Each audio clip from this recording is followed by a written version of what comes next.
minus 8% of CO2 in the atmosphere by 2050, this means that all the processes will be radically transformed. And most of them have a societal impact. And most of them must be funded in some way by the public authorities. Otherwise, they cannot take place with these economical conditions because they are not economical enough. So I do think that the concept of entrepreneurship as it is now should be enriched in that perspective. I try to explain a bit better. The entrepreneur now is, in practice, I don't want to say it in a negative way, but the entrepreneur is someone who is trying to enter the market in the stream of industry. Not necessarily strictly tied to industry, because we do know that you have quite innovation capability and fantasy and the creativity. But at the end of the day, what an entrepreneur now is trying to do is to go to the market and have a product, have a service, etc. This concept of social entrepreneurship should recover what is missing now at the levels I mentioned before. That is the radical transformations that are much more processes rather than technologies, that are involving, by definition, all the dynamics of a society, namely research, innovation and business, and public administration, which is inevitable. The tribal elites, in many cases, they are named the tribal elites. Well, what I think is that this kind of stratum of planet problem is not yet covered by an appropriate figure of a new entrepreneur.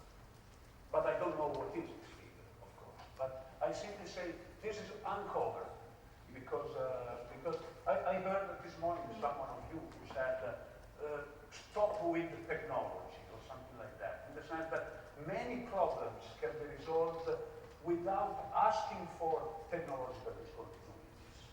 The real thing that is needed in many cases is to be clever enough to aggregate the forces and the capabilities according to a clever entrepreneurial solution, which is already available with the present technologies. This is a problem, a so-called non-technological innovation that is heavily unexplored, in my opinion, also in the entrepreneurial capability. It's not an answer, I know, but it's an attempt to contribute to the discussion. Okay, perhaps one question. We are already on time. I have a mechanical watch, so it's not the right one. Please, are there some other questions? No, then, well, we can close more or less on time, and we'll just make it there. Thank you for your attention, and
So, welcome this afternoon.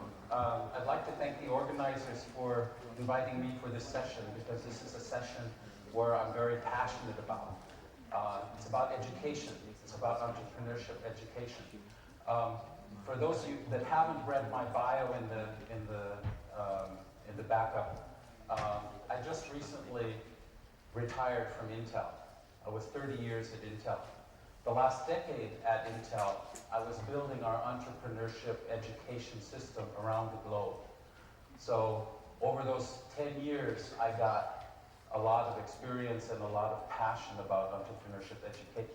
So to answer the questions that came up earlier, can entrepreneurship be taught? Can it be lectured, etc.? It can. You cannot teach someone to be an entrepreneur, but you can give them the skills that they need to be part of an entrepreneurial team. Okay, so that makes already a larger success rate if you're trying to start up a new company. Actually, 10 years ago, we didn't start thinking about entrepreneurship as something new. We had a program started, and I was part of that team to figure out how to accelerate innovation. And we took a look back, this was 2002, we took a look back at the last most innovative period in time, which was the dot-com era, and took a look at what went well and what went bad. And with the burst of the bubble, we basically realized that it was a period where we had too much funding. There was way too much funding available. We'd love to be close to that these days, but basically there was no due diligence done anymore in the project selection. So almost anything was funded.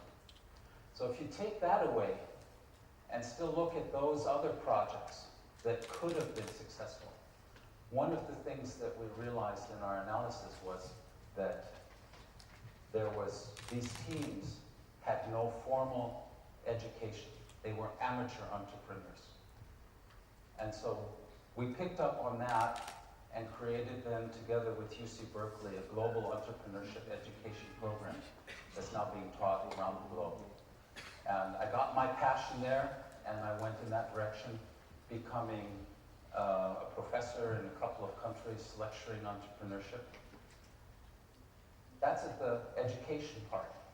On the other part, Intel had built, a couple years before that, Intel Capital, which is the largest corporate VC. That middle space, Intel was not doing anything. And that was, after my retirement, is somewhere a space that I am now focusing on. How to mature the companies in between. But today, we're focusing here on the KICs, the 3 KICs, and their education programs. For me, this is the most important session because it starts the students off in the right direction, giving them the skills, the knowledge to actually succeed. What you need in addition, which you can't get in the university, maybe you can if you get the right people, is passion. Passion will deliver a lot of what you need to have.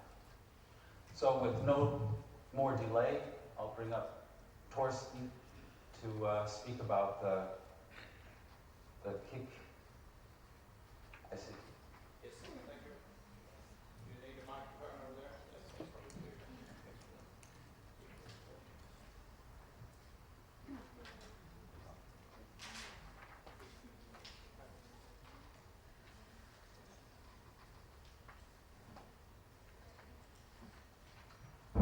So that's fine.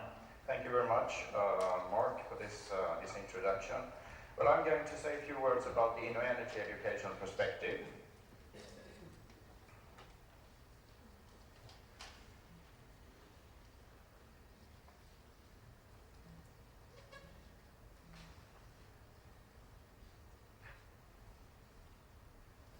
This is what we're going to face in 20 years from now if we do not do something radical.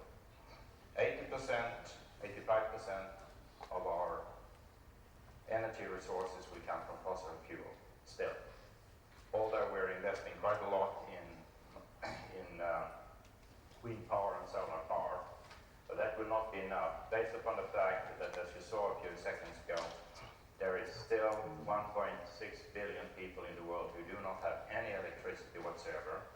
Getting these 1.6 billion people up to run and at the same time getting another 800 million people up running with proper access to electricity. We're talking about 1/3 of the world's population who will have to feed with energy in the future.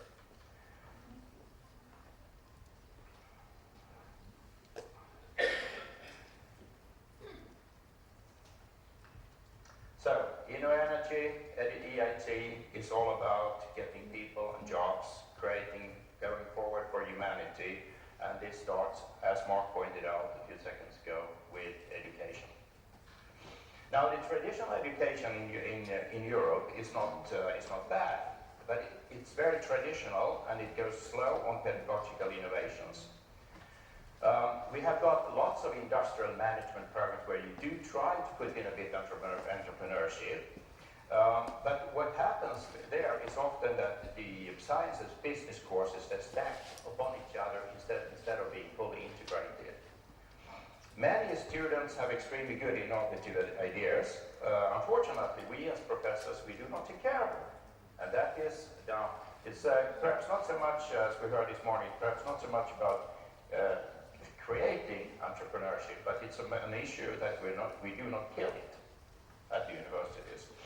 Now, spin-offs come out of universities, yes, but they're too seldom successful, and they're very often from PhD level, and we do not get the worldwide access as we would like to have from the European perspective.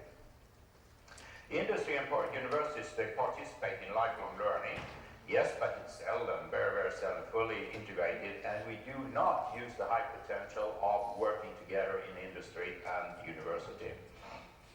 High-level research results finds its way into teaching at universities. That's also correct. However, it only finds its way into my own class. The not invented here syndrome is extremely large at universities, much, much larger than in research, I would say. Now, the education to be in the KIC label program attributes, we're going to set a new standard by full integration of entrepreneurship, innovation, management, business models into the energy engineering curriculum. We are going to address both students, on-campus students and mid-career professionals. Drive students to create energy business, will drive them to fail, hopefully, and will drive them to restart. The objective is to become the main sustainable energy education site in the world. We're going to use modern pedagogical tools for students without borders, on campus and lifelong learning, including borderless incubators that we're not going to talk about today, but will come next time. And we're also going to integrate industrial companies into the education by having internships, students going out during the summer, during the Easter break, going out to internships in industry, doing their master science thesis projects, etc., doing hands-on experience, various other issues. Here's an example of a plan for a master program. You can see that we start from the period 1 to the left with the general content, entrepreneurship that's evolved. And then we have got the special KIC criteria that we are establishing. All three education directors together, we're establishing that together with the EIT. And then, of course, we're going to have some special criteria also on the different KIC levels. And you can also see here, if you follow the line to the right, that we have got specialization in the different material. Then we've got internships and writing joint business plans, etc. This is not only that's not, of course, not the full picture, so that if you look at what we have been discussing this morning, what Mark was pointing out a few minutes ago here also, is that we do start at the very, very left with the educational issues, but thereafter there has to be a flow, and our intention is not to drop the students once they had their thesis, then we will continue to work with them in various ways. Now, the important educational activities and issues that we have been identifying over the last year is that, first of all, we have worked very hard to start several educational programs. Masters, postmaster, PhD, post-PhD, and lifelong learning. I'll show a few examples afterwards. Develop learning modules that are going to be used at both on campus and off campus. We're starting to market of the programs and branding of the EIT label.